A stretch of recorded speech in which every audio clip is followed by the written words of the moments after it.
trumpet is actually an ancient instrument, and way, way back, thousands of years ago, trumpet players didn't exist, of course. We just had people, and they wanted to find a way to signal across great distances. So they experimented with blowing one's lips into a seashell, and they found that if they blew their lips in this way into a big seashell that they'd cut a hole into, that they would actually carry great distances. And then the Egyptians, as they learned how to work metals, thought, well, we can make this even louder and do some pretty cool things by making straight trumpets. And so they took metal and they devised a way for the lips to sort of rest on that metal, which is our modern mouthpiece. And then as we got more technology, we decided, oh, we need to be able to make the trumpet do more things. So these systems of valves here were developed, and the valves actually change the notes. What they do is if you push down the first valve, it makes the air go through extra length of tubing, which makes the pitch lower. And this is the one valve slide for the first valve. The third valve slide, as you can see, is much longer, which changes the pitch even lower. And by using the valves in combination, we can play chromatics on the instrument. We can play all the different notes of the scale. Using the valves on the instrument only does so much. We can only work through a small portion of the notes. Actually, by changing what we do with our lips and moving through different notes on the instrument, different what's called partials, we can get in and out of different ranges. Without using any valves at all, I can play quite a number of notes.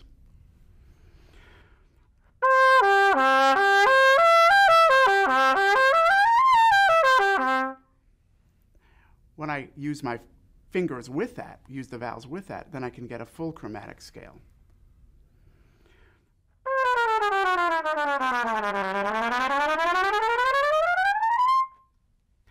The reason that we need to have valves is the fact that these open notes, the partials on the instrument, are far apart, and that's actually just physics.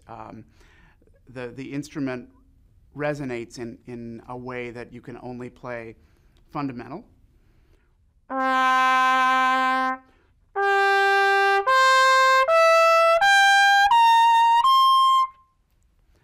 And as you may have noticed, the higher we go, the closer those notes are together. But in the lower register, they can be as much as a fifth apart, which is why we need to have the combination of 3 valves to get all the notes in between these partials.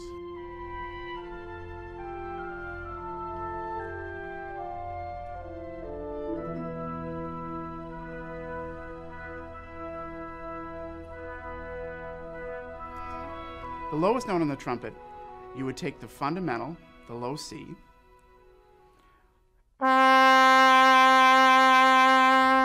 and then add all of the valves.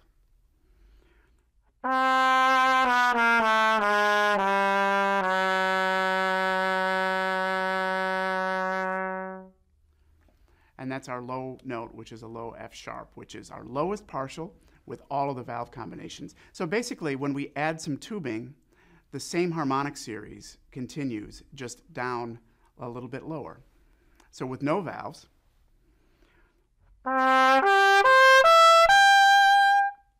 one valve,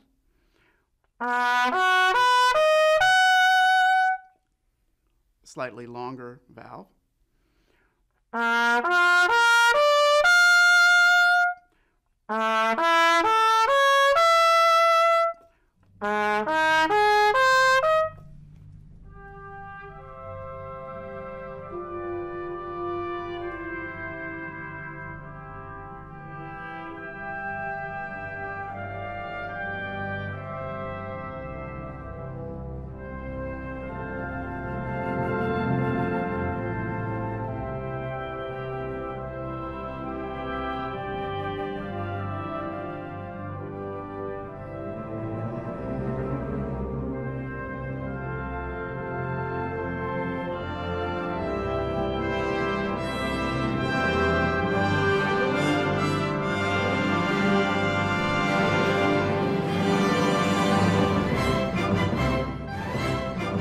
trumpet is actually a transposing instrument. We play in the orchestra mostly on C-pitched instruments, but our parts are notated, I think in this, the Tchaikovsky symphony is in F, the Schumann symphony is in E flat and in F, the Beethoven is in C, which makes it sort of easier. Some of the parts are in B flat. New World Symphony has E and C, so we're actually transposing its sight. Pretty much every piece that we do, we're reading a note and having to say, okay, that's written in E, and I'm on a C trumpet, so I have to play up a major third. And by doing that, it sort of makes you have to, it's part of the technique of the instrument. You have to just learn how to do it, and it becomes second nature. The reason for that is that before there were valves on the instrument, the trumpet players would actually have to change the instrument. Back in Beethoven's days, there were extra pieces of tubing that would go between the mouthpiece and the lead pipe of the instrument to make the pitch lower. Now we use the valves and the slides, but back then they actually had to change these, they're called crooks.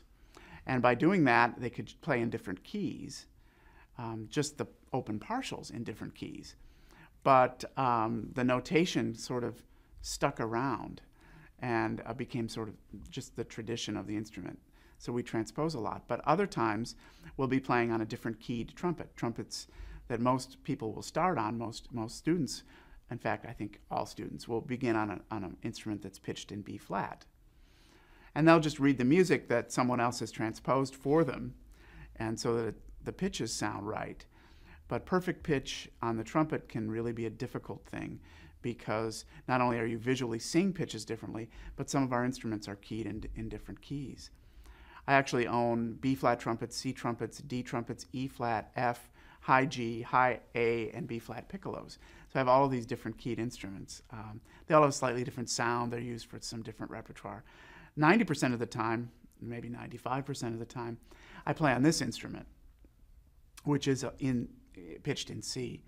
Now, some people have asked me and actually given me a little bit of a hard time about this because it's not shiny. It's sort of dull. It's raw brass. It's a natural finish of the instrument. Many players have instruments that are plated with silver or gold, or are lacquered, where they put they spray on a finish that keeps it from turning color like this. The reason I play on this instrument that is a little bit ugly is because it was actually a prototype instrument made for me personally by a trumpet maker.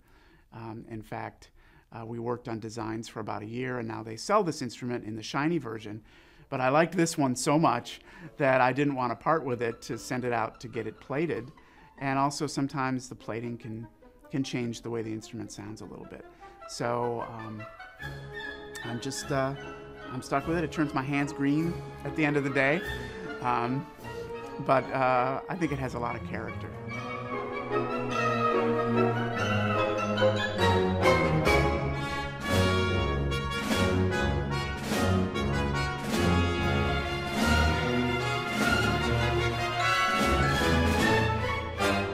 Like many musicians, I came from a family where music was important.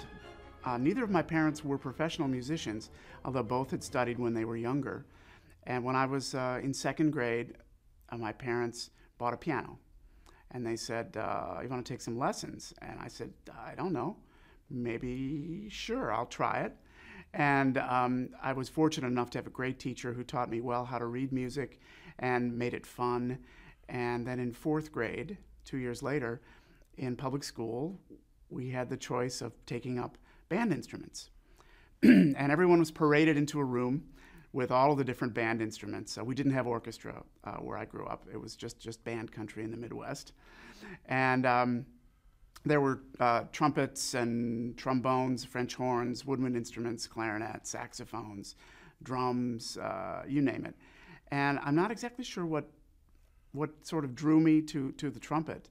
I think in some ways it might have been the fact that the case was really cool. It had this crushed purple velour, and the trumpet looked really shiny against it. And for whatever reason, I said, I think I'll try that. And my parents rented one from the local music store, and just because I didn't want to buy one in case it didn't stick, and played a little bit, and it seemed like something that was actually a good fit for me. I did continue with 2 instruments. I played the piano, and then I played the trumpet. And the trumpet just seemed, I got better a lot faster than at the piano. And on the piano, I had a good right hand and not a very good left hand, and I played a lot. In fact, I still took lessons when I was in college on the piano, but I just wasn't very good, to be honest. And I could tell. I mean, you know, I could hear players that were a lot better on the instrument. They could do what they heard. You know, oh, I want it to sound like this, and they could do it on the piano. And for me, it felt more mechanical, I think. And the trumpet, I felt like I could sing and say what I wanted to as a musician. My parents used to joke that it was sort of amazing that no one had to make me practice. I think from early on I had this sense that, wow, I could really accomplish something. I could get better. I could learn a new song. I could learn to play faster, higher, louder by putting in some time on the instrument. But I was also a normal kid. I liked to go and play baseball with the kids in the neighborhood, ride my bike, do all the stuff. It wasn't that I was locked in a practice room all day. And I think that's one of the joys of playing the trumpet, is the fact that unlike a violin where you can and sometimes are expected to practice 1,000,000 hours a day, the trumpet, because of sort of the impact on our lips, you know, 2-3 hours a day, even for a professional, is plenty of practice.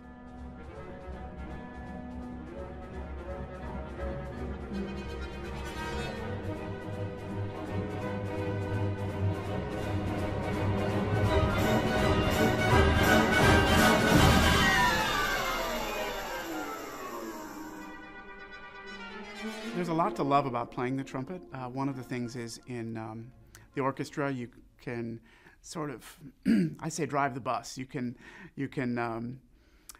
be a dominant voice, and at the same time, in the same piece, you may have a chance to play something very song-like and lyrical, and be more of a collaborator with other instruments. But the trumpet does play a leadership role, and I like that.